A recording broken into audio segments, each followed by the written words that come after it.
पुणी गाँ मशाणी शव चोरी अभियोग किए नेउछि शव केबे हेब तदंत और केबे नियाजिब दृढ़ कार्यानुष्ठान।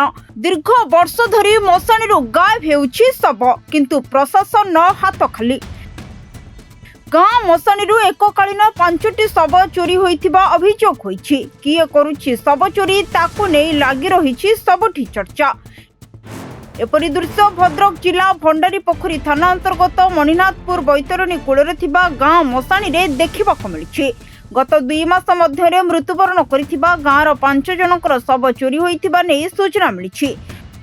शव पोता जाइथिबा स्थान रे पिंधा वस्त्र पड़िछि किंतु गायब होइछि शव। पूर्वरु एही श्मशान रे बहुबार शव चोरी होइथिबा थाना रे अभियोग होइथिला। एने पुलिस तदंत करिथिला परे मध्य किछि भी सुफल मिली पारि नाही। पुलिस रो हाथ खाली तदंत परे मध्य शव चोरी हेउछि। तेबे मशाणी 5 शव चोरी उपरे वर्तमान सुधा थाना रे कोनोसी अभियोग होई नथिबा सूचना मिलिछि।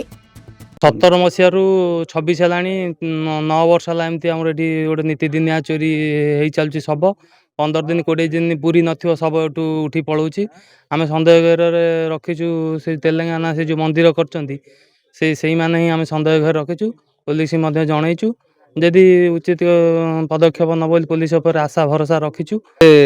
2017 मसीहारू घटना सारे घटी चलछि। आउ पुलिस प्रशासन भी सुनिला लोक कथा माने आसिक इंक्वारी करचंती किंतु किछि माने दोषी की दंड पर्यंत मिलु नै। किए नौची कोन पाई नौची माने ता भितरे हमर जा संदेह करछु तेलंगाना माने जो आसिक एठी घर रहिचंती हम तांको ऊपर टी संदेह रहउची। तापरे तो पुलिस प्रशासन तांको कार्य से करचंती आ से सारे से भगवान नुंती तांको कार्य से ठीक ठाक तुलुचंती। तापरे चोरी कोन पाई होउची कोन पाई सब जाउची तो बहुत पूर्वर कथा कम से कम 50 टा सब एठू गायब हेलानी। तापरे आमे आशा रखिछु प्रशासन ऊपर किछि कार्य अनुष्ठान करिवे जो दोषी की दंड मिलिबो। दोषी की दंड मिलले आमे पुलिस कतरे आसी 2016 मसीह 2025 9 वर्ष भितर प्राय 20 रु ऊर्ध शव बर्तमान मणिनाथपुर जो जहाँकि भद्रक जिलार शेष सीमा और जाजपुर जिला को लगी बैतरणी नदी में मणिनाथपुर निकट में ग्राम्य श्मशान जहाँ स्वर्गद्वार बोली भी कहते सेटारे जो शव गुड़िक पोता जाऊँगी से शव गुड़िक गायब हो गलानी। तेज ये जो शव गायब होगा नहीं बारंबार पुलिस प्रशासन को अवगत करा पुलिस प्रशासन आसुँच मीडिया आसुँच इन्वेस्टिगेशन कर खबर प्रसारण होची किंतु कौन तार सुराग मिलूनी। वास्तव में शव चोरी होची कि वास्तव शव को सियाल नहीं जाऊँगी कि गुणिगारी उद्देश्य तंत्र साधक तंत्र साधक मैंने नौकरी ना आपस गोटे रैकेट अच्छी आर कौन सत्यासत्य एपर्यंत पर्दाफाश हो पारा नहीं। किंतु दुख और विडंबनार विषय ये जो चोरी होगा घटना बर्तमान स्थानीय अंचल एक माने प्रहेलिका सृष्टि करिछि। स्थानीय साधारण जनता एप्रति सचेतनतार कोटी ना कोटी अभाव रही जो